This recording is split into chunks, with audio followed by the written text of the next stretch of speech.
Security in the capital Lhasa has been incredibly heavy over the last few days, and this morning police and troops fanned out across the city.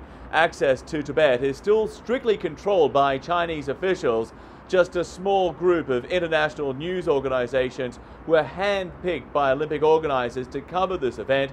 CNN applied for permission, but we were refused. Even so, those reporters who are there right now are under close scrutiny, their movements tightly controlled. A cameraman from the Associated Press television was briefly detained on Friday as he videotaped security preparations. He says his tape was then erased. Against that backdrop, the Olympic torch relay set out this morning from the Summer Palace, made its way through the city and finished at the Potala Palace, the traditional seat of power for the Dalai Lama, who remains in exile in neighboring India.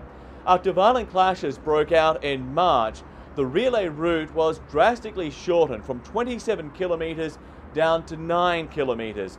That meant the 156 runners held the torch for less than 30 seconds on average, and they carried it for less than 60 meters.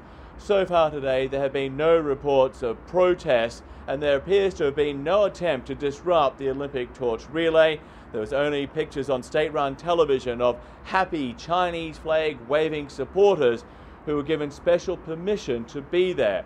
Even so, the tight security is a reminder that tensions remain high in Tibet. Chinese officials say Tibetan independent forces were planning to disrupt this event, but the Dalai Lama reportedly called for no protests today. According to a spokesman, it's because he said that this is a proud moment for China. John Vors, CNN Beijing.